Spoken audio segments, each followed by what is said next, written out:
What's up, everybody? My name is Phenomenal Kid, and I'm here bringing you podcast number 8. Yes, WWE Podcast number 8. Hope you're all having a good day, because I am. So we got some things to talk about this week, including something on SmackDown, and the time of this recording, I think y'all know what it is. But shall I get into it? Yes, I will. First, let's kick off with Raw. Raw. Raw was okay. It was okay. Like, it wasn't as usual, like, oh, it was really bad, but it did a bit better, but it was still kind of bad. I mean, it was okay. So, the show started off with Braun Strowman basically wanting Roman Reigns after he did last week. So, Kurt Angle came out, and then they're basically having a rematch at Payback, which I do hope Braun wins, because Roman does not need the win. Braun does. Like, Braun should have won that fast lane, and yeah. So I really hope Braun Strowman win. And Samoa Joe versus Chris Jericho, which ended up obviously Chris Jericho losing and Samoa Joe winning. And so then they confirmed a match between Samoa Joe and Rollins, which if I thought it's kind of hard to decide because Rollins just beat Triple H, but at the same time Samoa Joe really needs this win. So if I had to go with someone, I had to pick Samoa Joe. But who knows? Paybacks in a week, I believe. Yes.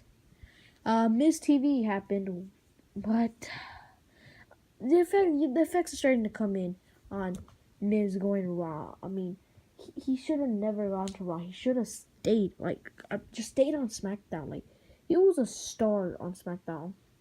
Who was the one who was carrying that brand over? And now he was going to Raw, and now he just got buried by Dean Ambrose.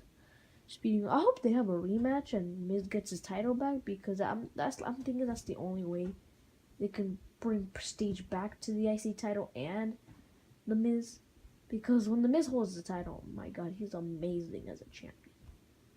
So I really do hope that happens again.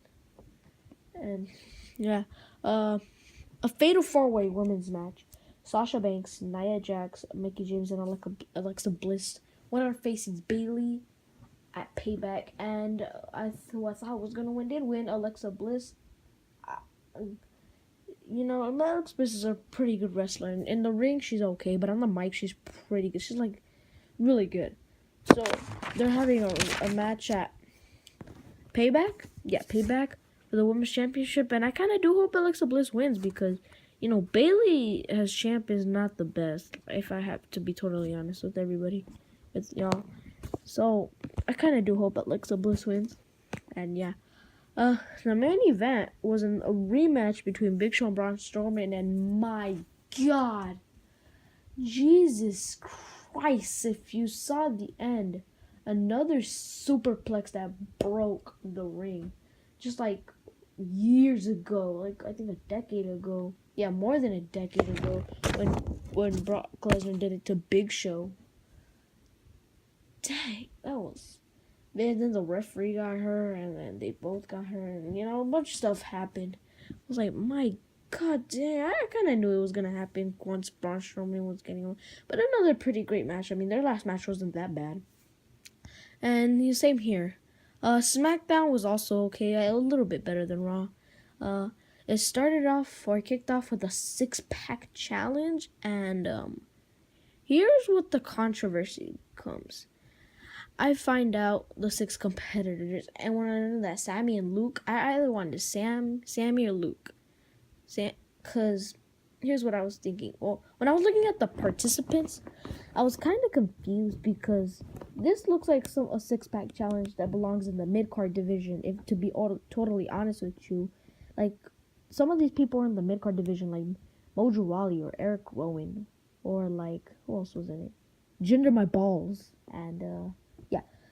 And then last week, when Sami Zayn, Baron Corbin, and AJ Styles had that triple threat for the U.S. Championship, that felt like something that would happen in the main event scene, like something for the number 1 contendership for the WWE Championship.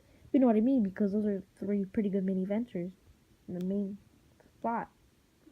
So like it's kind of reversed if you like switched, if you know what I mean. But the six pack challenge, here was what I was thinking. Alright, who should win this? Obviously Jinder My Balls wasn't, so that's a automatic out. Mojo Rawley, no. And then I was thinking Eric Rowan, possibly. Dolph Ziggler, I was thinking no because, you know, he's gonna start this whole feud with Shinsuke Nakamura, so I'd rather see that at Backlash.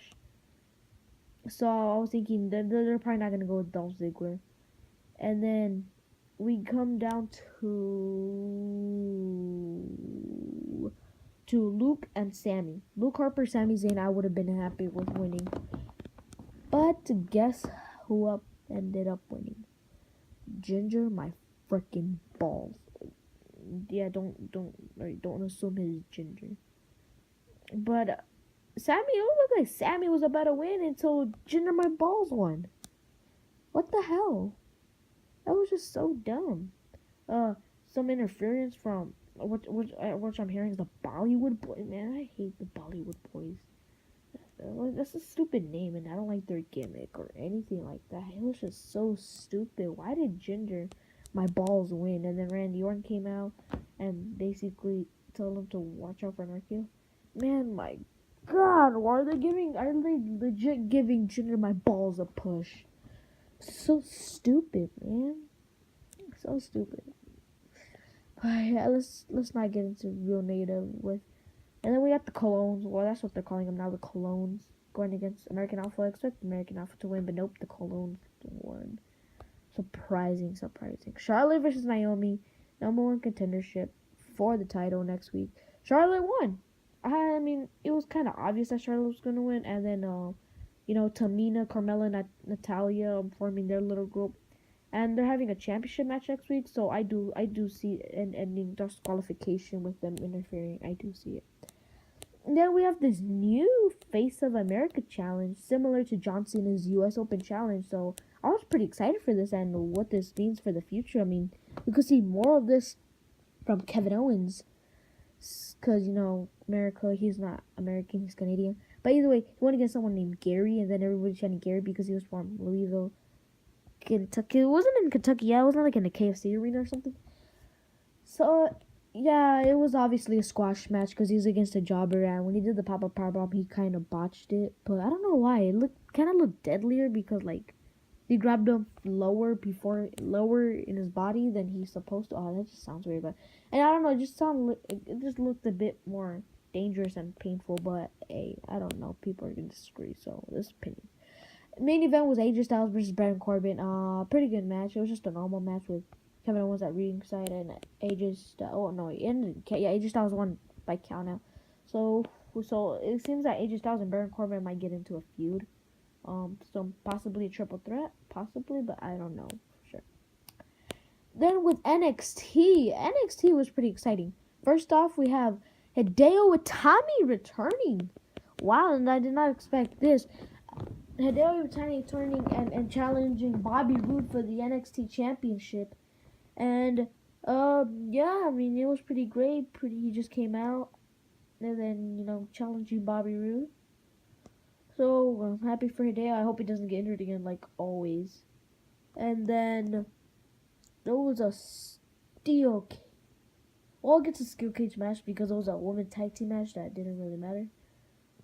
But, yeah, I'm happy for Hideo. Let's see what happens in the future. The steel cage match between Eric Young and Ty Dillinger was actually not that bad. It was pretty good. I would go far as to say just as good as the one in Finn Balor Sonnen. That's too far actually. Yeah, it wasn't as good as that, but it was still a really great match on a good standard. A lot of good crazy moments happened, like both of the men like jumping off the steel cage, Eric Rowan bleeding.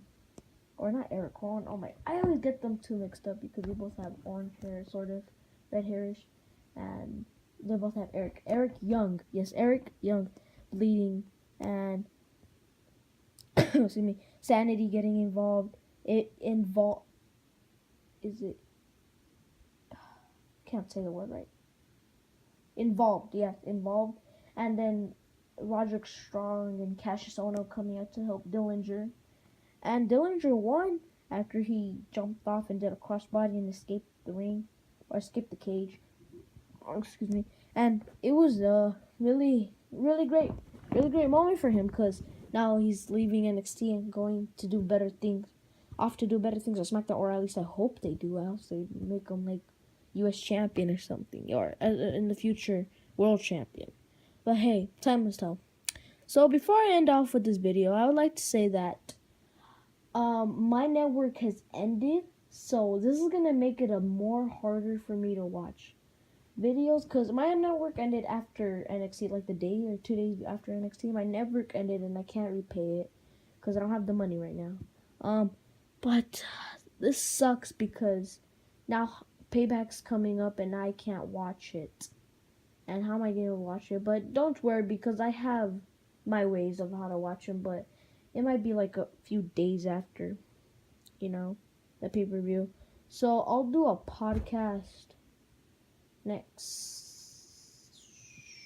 At the time of this recording, it's Sunday, but this video my videos always get delayed. So what am I thinking? This video will be approximately out by Wednesday. So that means Raw and SmackDown have already happened. So that means on Saturday, I'll bring you guys a podcast before the Payback pay-per-view. And then the week after, I'll do, how I felt and stuff. So yeah, that's all. This video is almost 12 minutes in. Pretty short podcast.